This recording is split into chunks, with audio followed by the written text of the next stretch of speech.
Si vous voulez suivre un apprenti en particulier, cliquez sur le menu apprenti et vous pourrez l'évaluer. Alors, il faut aller le chercher, par exemple Laura.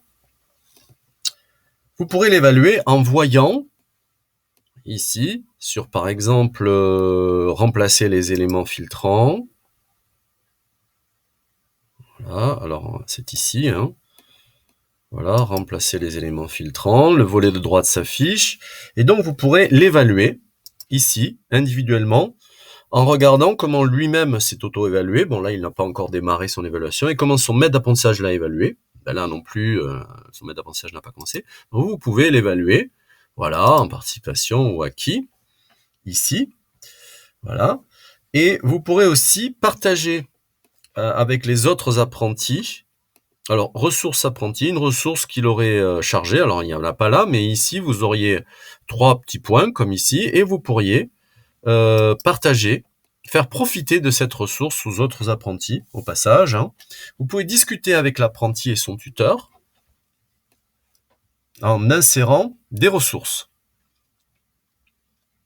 Ici. Alors, vous rajoutez un commentaire.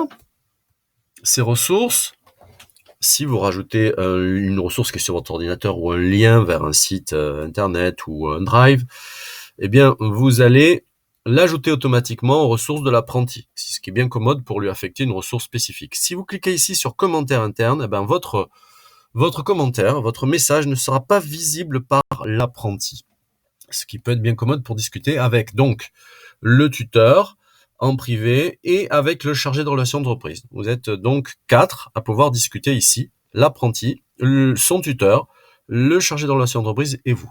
Voilà.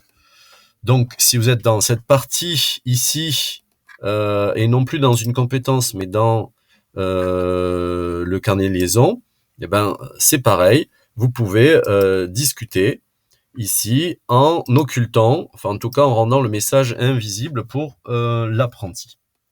En revenant sur le niveau section, de la section, vous avez donc la vue synthétique, récap, qui vous permet de voir tous vos apprentis et leur progression sur leurs compétences ou leurs soft skills. Cela vous permet de les faire travailler entre eux, car certains sont plus avancés que d'autres et peuvent devenir ressources. Vous pouvez aussi voir tout simplement où sont les retards dans les progressions individuelles et ce que certains ne pourront pas faire en entreprise aussi. Voilà.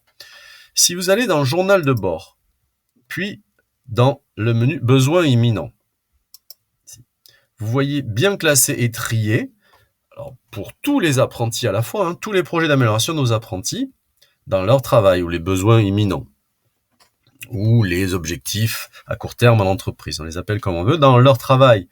Pour leur entreprise, les apprentis ont fait des propositions d'amélioration pour leurs compétences techniques, leurs soft skills. Donc ces améliorations ayant été proposées spontanément par eux, par les apprentis, ou ayant été demandées par les tuteurs.